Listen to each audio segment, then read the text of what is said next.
First of all, I'm sorry that it's so cold in church this morning, but we turned the boiler off when it got warm a couple weeks ago, but now it won't go back on. So something's wrong with the boiler, so we have to analyze that, see if we can afford to fix it before next winter, hopefully.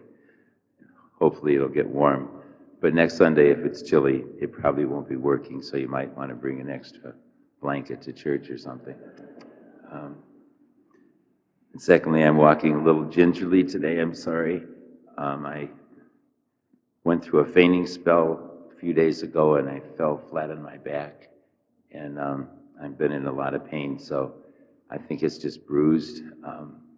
I'll see some doctors this week and make sure it's nothing more serious than that, but so I'm moving a little slowly. Today, Jesus says, I give you a new commandment. Love one another as I have loved you. That's a tall order. First of all, it's a commandment. It's not a suggestion. Love one another as I have loved you.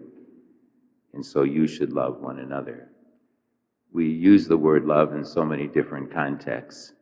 I can say that I love my dog, I love pizza, I love the Cavaliers, and I love God. You know, all those things, they're all different, and they all have different meanings, really. And Jesus is raising the word love to a different level.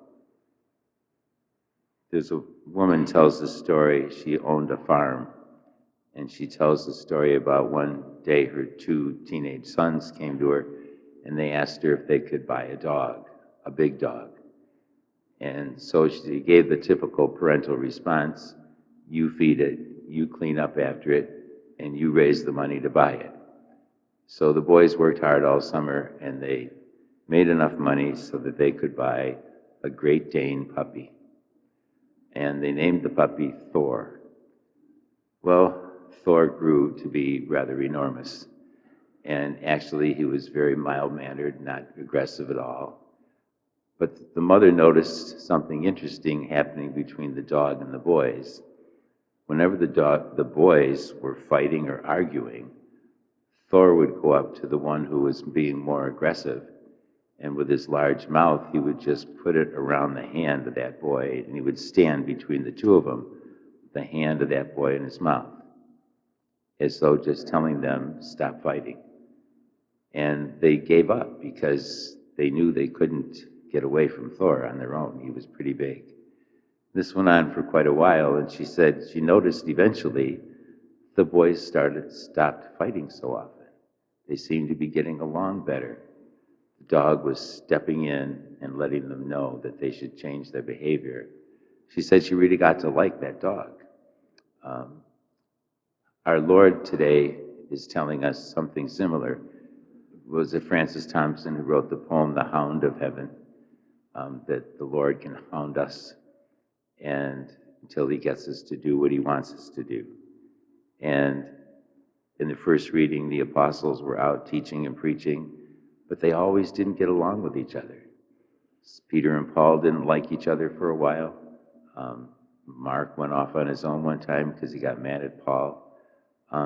This was human, even in the early Christian community. But Jesus is saying, I give you a commandment, love as I have loved. What kind of love does Jesus ask us to do? His love is, first of all, supportive, and it's secure.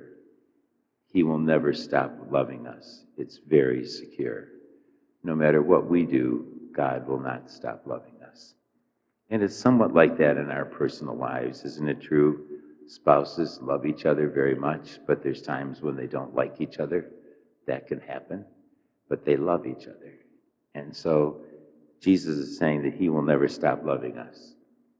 We all need to be loved and to love. There's a group of women in Chicago, senior women, who have the ministry called Grandma Please. And any child who goes home from school at night, after school, and they're alone because the parents are working, they can call this number and talk to Grandma. They just have to say, Grandma, please. And a woman comes on and talks to them, and ask them about their day and how things went, and they'll tell her about their troubles and so forth. And the one woman had said it means so much that they start to say, "I love you, and thank you for listening to me." We all need to love and be loved. We too need to support each other in that same kind of way. Jesus' love is self-sacrificing. He gave himself totally for us on the cross. The scars of the wounds in his body were there even after his resurrection as a reminder of what he did because he loved us. His love was very self-sacrificing, and we need to love each other in the same way, in a self-sacrificing kind of way. Finally, the love is supportive, not only secure, but supportive. There's a former basketball coach who, when one of his players would score a slew of points during a game, he would go up to him and just say, "Nice game, good job." But then he would go over to the player who only scored 1 point or 2 points, and he would spend time really praising him. They asked him one day, "Why are you doing that?" The one who scored the most points would just get this kind of flippant, "nice job." And he said, "Because thousands of people are applauding you all during the game." But he said, "This one person is the one who needs my supportive love." And I think it's a great lesson. There's people all around us too that need supportive love, just because we care. And the Lord's calling us to love in that way. So we ask the Lord today to help us to love as he has loved. It's a tall order, and we know that even if we fail, we have the Lord's forgiveness with us always. And he will step in and be there to love us unconditionally.